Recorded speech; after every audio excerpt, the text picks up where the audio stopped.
Você já se perguntou quando começou a prática de adorar a Deus com música? Será que foi com Jubal, o precursor da música na Bíblia? Ou quando a família de Sete começou a invocar o Senhor? Jó capítulo 38, versículos 6 e 7 parece nos dar a resposta. E as suas bases? Sobre o que foram postas? E quem colocou sua pedra de esquina, enquanto as estrelas matutinas juntas cantavam e todos os anjos se regozijavam? A adoração por meio da música é um projeto divino desde antes da fundação do mundo. É por isso que todas as gerações da Bíblia e da Igreja adoravam o Senhor dessa forma. A música é uma criação de Deus para, dentre outras coisas, engrandecer o seu nome. Com isso em mente, precisamos entender que todas as gerações de cristãos tiveram importantes contribuições para a adoração por meio da música, mas talvez não tenha havido uma contribuição tão relevante para esse assunto do que a música cristã contemporânea. Há uma riqueza imensa trazida por esse movimento de valorização da música como adoração.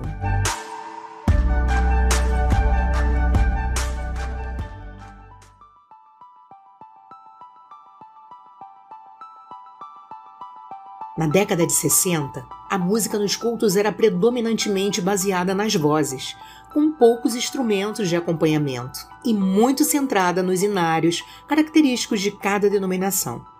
Porém, essa foi uma década de revolução musical em todo o mundo, com o surgimento explosivo dos Beatles e, aqui no Brasil, com a Jovem Guarda.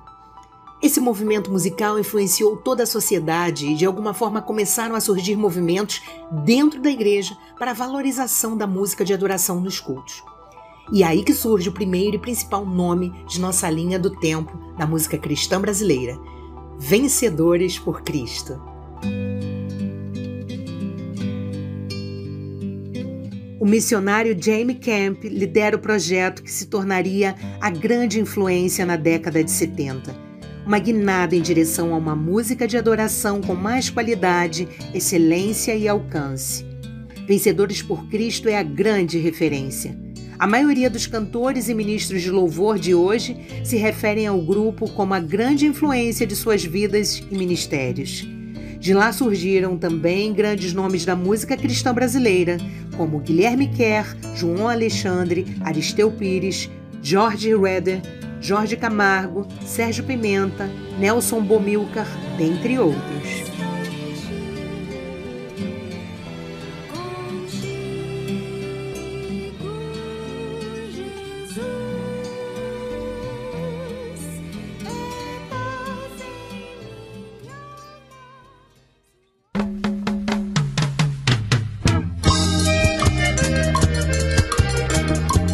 Já na década de 80, vemos o surgimento de outro grupo musical que se tornaria uma grande referência para todos, um marco na história da música cristã brasileira: Rebanhão. Minha vida aqui era muito louca, louca. Só faltei correr atrás de avião, Nomes como Janires, Carlinhos Félix e Pedro Braconô são fruto dessa banda. Janires foi um importante modernizador da música cristã nessa época. Isso certamente trouxe muita oposição de uma parte da igreja que não estava satisfeita com as mudanças musicais trazidas pelo grupo até então. Mas não adiantou. A excelência musical e o ineditismo dos arranjos conquistou boa parte das pessoas nas igrejas, e Rebanhão se tornou grande influência em toda a década de 80. De uma lista só, mas Jesus entrou no meu deserto, inundou o meu coração, inundou o meu coração. Homem de guerra é Jeová, seu nome é temido na terra, a todos os seus inimigos venceu. Porque nós somos o povo a quem Deus libertou. Amém, irmão? Nós somos o povo a quem Deus libertou. Verdadeiramente somos livres, pois fomos comprados por seu grande amor. Chegando à década de 90, vimos o estrondoso crescimento das comunidades evangélicas. Os grupos de louvor dessas igrejas, muito influenciados pela música congregacional de Adhemar de Campos e Asaf Borba, começam a despontar no cenário musical cristão brasileiro.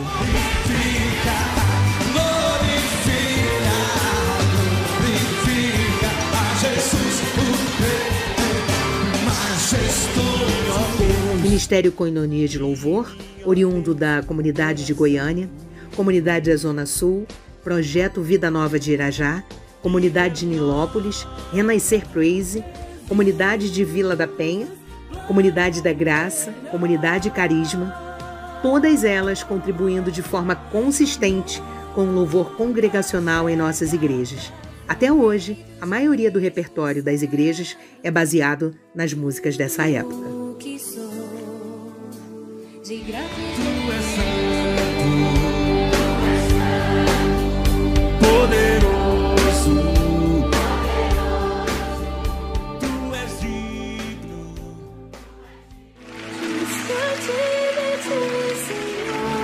Seguindo a nossa linha do tempo, nos anos 2000 vemos outro grupo surgindo no cenário e influenciando todo o país no louvor e adoração, Diante do Trono. As gravações ao vivo com milhares de pessoas foram marcos até hoje lembrados por muitos. As canções que embalam muitas comunidades ainda hoje mostram o impacto desse ministério na música cristã brasileira.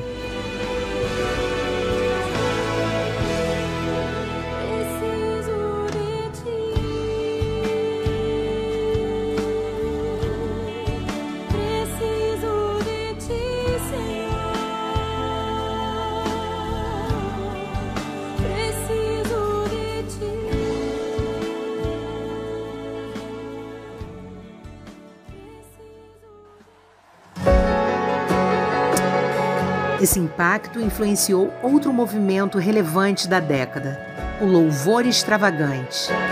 Com os olhos do país voltados para Belo Horizonte por conta do Diante do Trono, na mesma cidade começam a surgir cantores como Antônio Cirilo, David Keelan e Ricardo Robortello.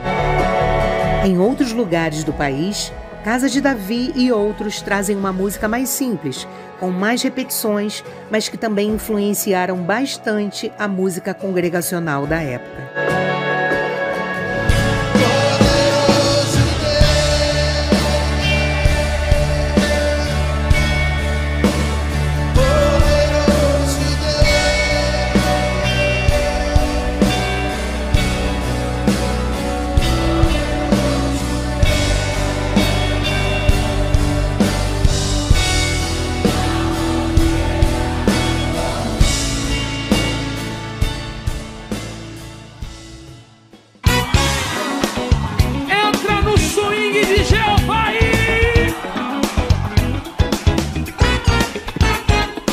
A década de 2010 foi um período de adaptação.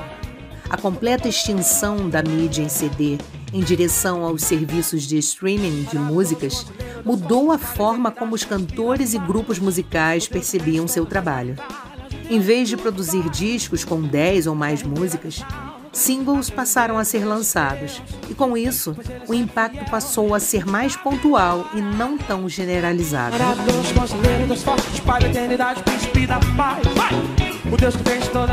Esse período é marcado pela institucionalização das versões de músicas cristãs estrangeiras. Elas sempre existiram, mas se tornaram muito mais frequentes. E pelo surgimento de grupos com propostas sonoras diferenciadas, como o Black Music de Eli Soares e o Folk do Projeto Sola.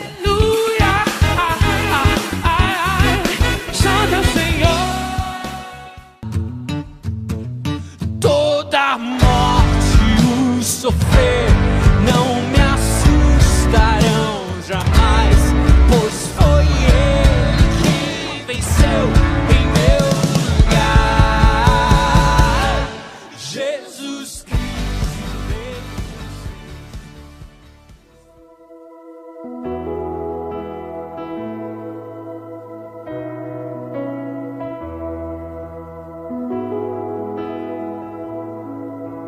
Ainda haveria espaço para falar de muitos. Grupo Logos, Elo, Milad, Marcos Góes, Altos Louvores, Oficina G3, Aline Barros, Sérgio Lopes, Cassiane, Daniel Souza, Kleber Lucas, Ludmila Ferber, Fernanda Brum, Trazendo a Arca, Fernandinho. Mas e na atualidade? O que a década de 2020 nos promete em relação à música cristã brasileira? A história está sendo escrita hoje. Cabe a nós levar adiante esse rico legado, honrando nossos irmãos que tanto batalharam por uma música cristã de qualidade, de forma que possamos adorar a Deus com todo o nosso coração, alma e entendimento. Música é dom de Deus, adoração é nossa função. Que façamos cada vez mais música como adoração ao Senhor.